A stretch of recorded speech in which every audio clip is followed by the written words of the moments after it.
પણ બહુ જ ટેસ્ટી છે. ઓકે, ઇન્ગ્રેડિયન્ટ્સ કયા કયા લીધા છે? ઇન્ગ્રેડિયન્ટ્સમાં બ્રેડ છે, બટાટો છે, કાંદા છે, ઇમ્પોર્ટન્ટ ઇન્ગ્રેડિયન્ટ્સ યીસ્ટ છે, સાકર છે, મીઠું છે. ઓકે, બહુ સિમ્પલ છે. ઇન્ગ્રેડિયન્ટ્સ તો બહુ કોમ્પ્લિકેટેડ નથી. નામ જેટલું કોમ્પ્લિકેટેડ છે, ઇન્ગ્રેડિયન્ટ્સ એટલા સિમ્પલ છે. પણ બહુ જ સિમ્પલ અને ઇઝી રેસીપી છે. ઓકે, તો કરી દે શરૂઆત. જરૂર. એક બાઉલ લેશું. 200 ગ્રામ મેંદો લેવાનો છે. એના અંદર 10 ગ્રામ ફ્રેશ યીસ્ટ નાખવાની છે. ઓકે, એ નાખીશું. 2 ટેબલ સ્પૂન ખમણેલું ટમાટર છે. 2 ટેબલ સ્પૂન કાંદા બારીક ચોપ કરેલા. એક નાનું બટાટું ગ્રેટ કરેલું, બાફીને ગ્રેટ કરેલું છે, એ નાખવાનું છે. 2 ટેબલ સ્પૂન ચીઝ. ઓકે, કઈ ચીઝ છે? પ્રોસેસ. યીસ્ટ નાખી છે એટલે શુગર નાખવી બહુ જરૂરી છે. અચ્છા. એનાથી એને સારું એ ગ્રો કરશે. 1 teaspoon sugar, half teaspoon paprika, half teaspoon મીઠું, 2 ટેબલ સ્પૂન બટર. બધું નાખ્યા બાદ લોટ બાંધશું. બધા ઇન્ગ્રેડિયન્ટ્સ લીધા છે એનું કોમ્બિનેશન બહુ જ અલગ લાગે છે કે મેંદામાં ટામેટા છે, ડુંગળી છે, ઈસ્ટ છે, ખાંડ નાખી છે, પાછી એટલે કંઈક અલગ અલગ લાગે છે. આપણે ઈસ્ટ નાખી છે એટલે ખાંડ નાખવી બહુ જરૂરી છે, નહીં તો ઈસ્ટ ગ્રો નહીં કરે. અચ્છા. એને ગ્રો કરવા માટે બહુ જરૂરી છે. અને સ્કોન્સ છે ને સ્વીટ અને સેવરી બંને બને છે. અચ્છા. અને બંને જેટલા પોપ્યુલર છે. ઓકે. અગાઉ તમે કહ્યું કે સ્કોન્સ એ બ્રેડનો જ એક પ્રકાર છે, પણ કેવી ટાઈપની બ્રેડ અથવા તો કેવી સાઇઝની બ્રેડ અને ક્યાં મેક્સિમમ એનો ઉપયોગ થતો હોય છે? એકચ્યુઅલી સ્કોન્સ બનાવવાનું મેથડ સ્કોટલેન્ડની છે. અચ્છા. અને લગભગ 1500-1600 વર્ષ જૂની આ મેથડ છે. અને જેવી રીતે જેટલા બ્રેડ રેગ્યુલર ખવાય છે એટલા જ સ્કોન્સ રેગ્યુલર ખાય છે. બરાબર મિક્સ થઈ ગયું છે. લોટ બાંધીએ.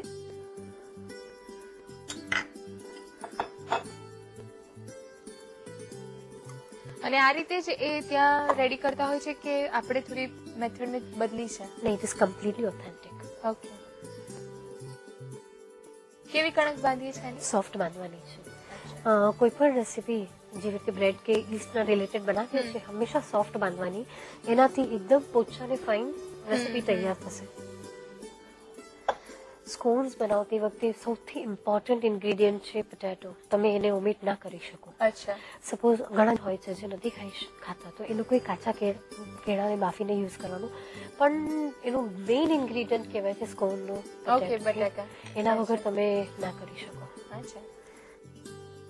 ડો તૈયાર છે. પ્રૂફ કરવા માટે મૂકવાનું એને. એના ઉપર થોડોક દૂધનો એવી રીતે છટકાર નાખશો. ઓકે. અને જસ્ટ આવી રીતે દબાવી દેશું. અચ્છા, હલકા હાથે પ્રેસ કરી લઈશું. હા જી. આવી રીતે દૂધ ઉપરથી અપ્લાય કરી અને એને પ્રૂફ કરવા માટે મૂકશું અરાઉન્ડ 15 to 20 મિનિટ્સ. અચ્છા, ઢાંકીને મૂકીએ છીએ ને? હા જી.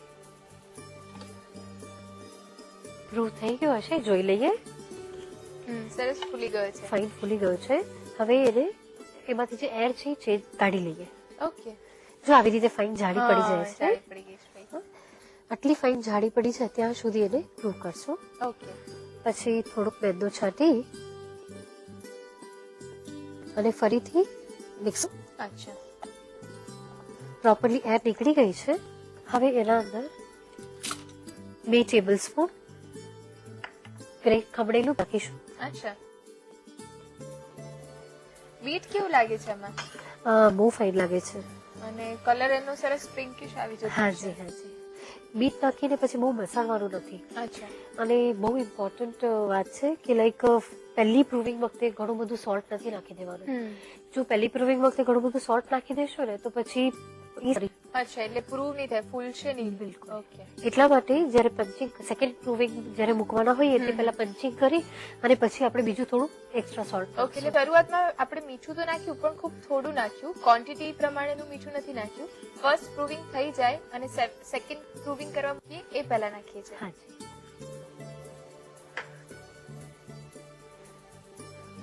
અને એકદમ પોલા હાથે મિક્સ કરી લઈશું. અચ્છા. કલર એકદમ ચેન્જ થઈ ગયો. બીટને લીધે એનો કલર બહુ સરસ આવે છે. બેકિંગ ટ્રેમાં બટર લગાડી દઈએ. એના ઉપર મેંદો છાંટી દઈએ અને આ જે ડો બનાવ્યો છે એના પર મૂકી દઈશું. આવી રીતે મૂક્યા બાદ હલકો હાથમાં મેંદો લેવાનો છે અને પછી એને આપણે સ્પ્રેડ કરવાનું છે. ઓકે. કેટલી થિકનેસ રાખીએ છે? મીડિયમ થિકનેસ રાખીશું. ઓકે. બહુ જ જાડો નથી કરતા. ના, એને સ્પ્રેડ કરીએ છીએ. અનઇવન જ સ્પ્રેડ કરવાનો છે. હા, વચમાં આવી રીતે મેંદો લગાડવો બહુ જરૂરી છે. ઓકે. અને આને હાથેથી જ સ્પ્રેડ કરવાનું છે. ઓકે.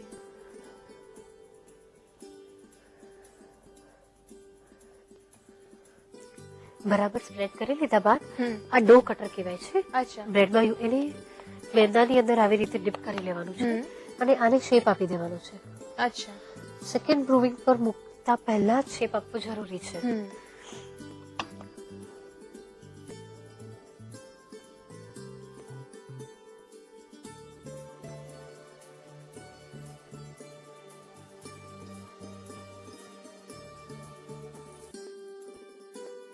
આવી રીતે એને કટ કર્યા બાદ સેકન્ડ પ્રૂવિંગ માટે 15 થી 20 મિનિટ માટે મૂકી દઈશું. ઓકે. સેકન્ડ પ્રૂવિંગ બરાબર થઈ ગયું છે અને સરસ ફૂલી ગયું છે. હા. બેક કરવા માટે મૂકી દઈએ. ઓકે.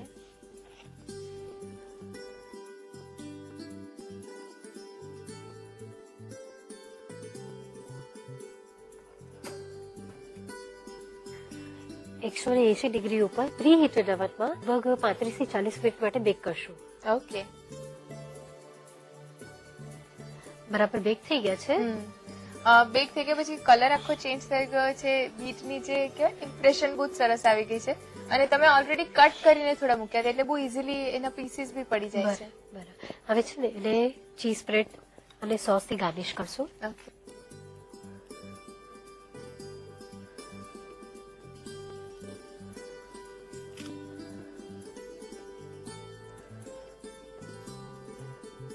તમે કહો છો કે આને ઘણા દિવસ સુધી આપણે સાચવી શકીએ છીએ, તો કેટલા દિવસ સુધી સારું રહે છે? ક્યાં મૂકીએ છીએ ને? બહાર જ જો રાખીએ તો 3-4 દિવસ બગડતું નથી અને જો લાંબુ સ્ટોર કરવું હોય તો ફ્રીજમાં સ્ટોર કરી દઈએ અને જ્યારે ખાવું હોય ત્યારે થોડું માઇક્રોવેવમાં ગરમ કરી અને પછી ખાઈ શકાય છે. ઓકે. ને આને એકલું જ ખવાય છે કે એની સાથે બીજું કંઈ સર્વ કરવું પડે? પણ આ એકલું પણ બહુ ટેમ્પટિંગ લાગે છે. ચા કોફી સાથે કેવું કંઈ લીધું હોય તો બહુ સરસ લાગે છે. ઓકે. તૈયાર છે બોર્શ સ્કોન.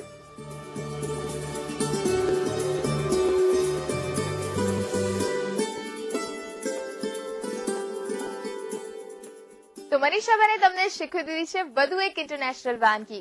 હવે તો બ્રેડ પણ તમે ઘરે બનાવી શકો છો અને એક સરસ ફ્લેવર વાળી બ્રેડ. લખી લો રીત.